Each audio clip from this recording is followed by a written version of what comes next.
So another kind of system evaluation that I want to introduce to you is web analytics. So the idea behind web analytics is that the designers are usually too close to their designs to be objective about the user experience. They make a lot of assumptions about users' journey with their products, and they're not able to see whether the system is truly meeting user needs or not. So web analytics is a form of interaction logging that analyzes users' activities on a website. So web analytics is a kind of tool that allows you to see users' behavior in terms of graphs and charts and numbers. This is important because if designers don't understand users' need, then they're going to lose customers to the website. And all they're going to see is just people coming to the website once and then leaving without completing their tasks.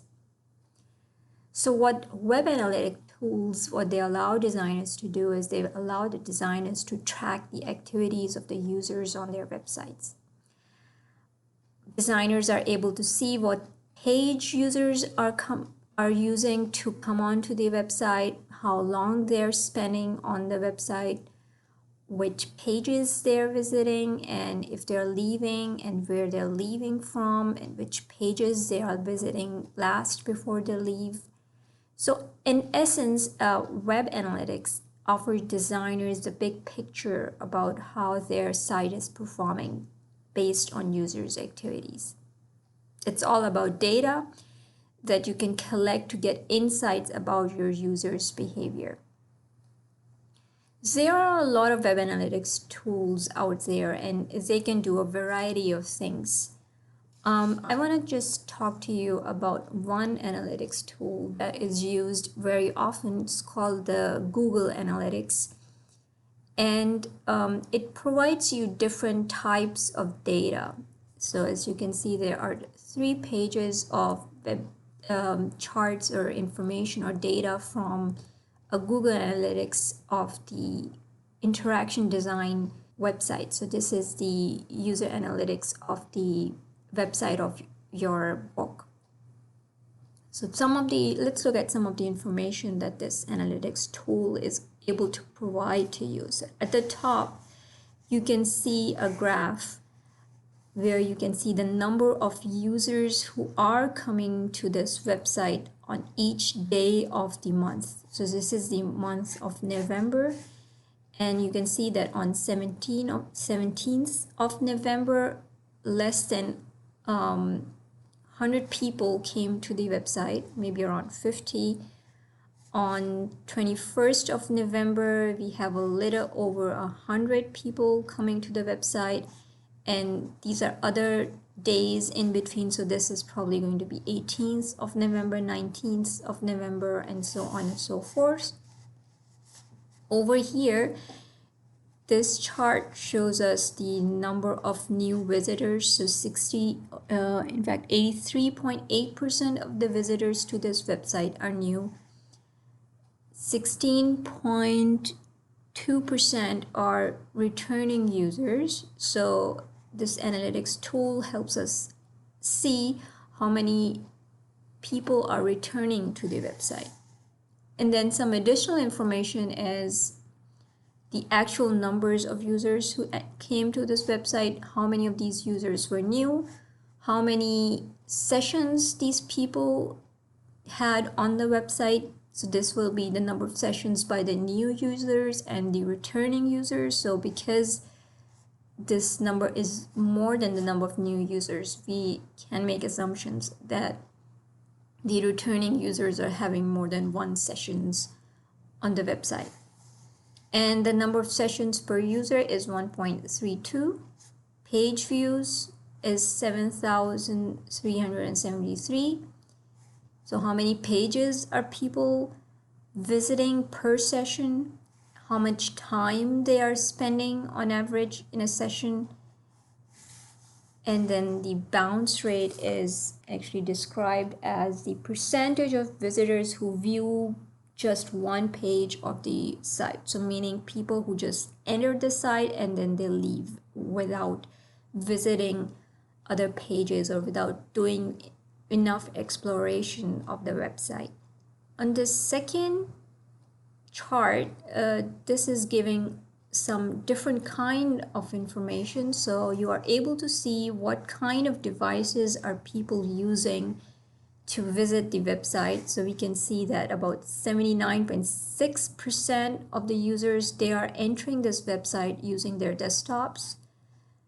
16% are using their mobile devices, their mobile phones. 4.4 users are using their tablets. And these numbers here is just showing how this percentage is changing in last 7 days. So in over a period of 1 week, the number of users who visited this website using their desktop, it decreased by 2.6%. And the number of users who entered this website using their mobile phones increased by 3.2%. And for tablet, it decreased by 0.6%. So this kind of tells us what kind of people, the characteristics of people who are visiting this website, what kind of activities. We can make assumptions about what kind of activities they might be engaged in while they're visiting that website, or maybe they tend to come to this website when they're on the move or when they are in their offices.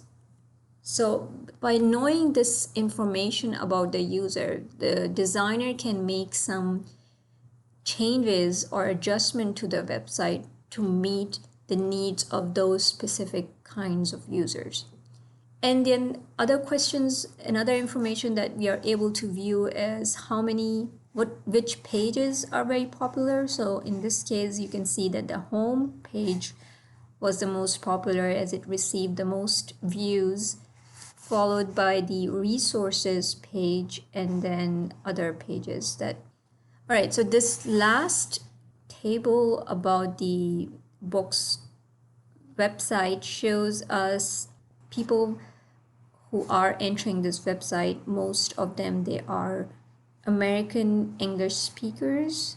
Some detailed information about this segment of the population, of this segment of users. So how many of them were new users, how many sessions they had, their bounce rates, their number of pages per session, amount of time they spent per session.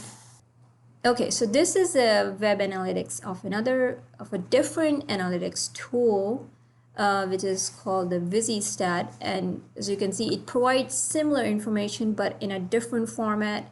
So this analytics is for a website about a winery. Yeah, so this one shows the number of total page views in the month of May. So the 1st of May, we had about these many views. The 2nd day of May, more views. So the 5th of May had the most views, and then the number keeps going down. This analytics report was prepared on the 8th or the 9th of May. That's why we don't have information available for other days of May. And other information that you can gather here is the average views per visitor. So how many pages each visitor is viewing, what is the lowest number of visitors, the highest number of visitors, and the average number of visitors per day. And this one gives a little bit more detailed about the geographic location of the visitors. And it shows that the Los Angeles, California has the highest number of unique visitors, and so on and so forth. There might be some other information available.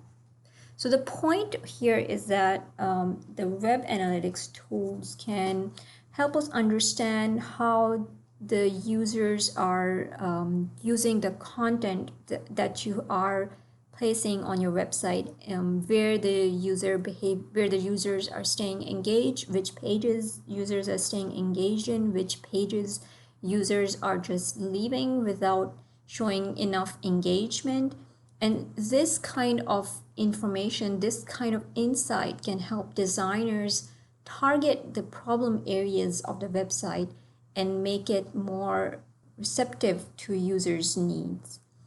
And as you can see that this won't be possible without a web analytic tool, because if we don't have something to measure and understand what is happening at different stages of the user journey, then you won't be able to figure out where you need to improve and where you're doing well. So so this web analytics is really useful, and you can think of it as a combination of a field study plus expert analysis of the user's behavior.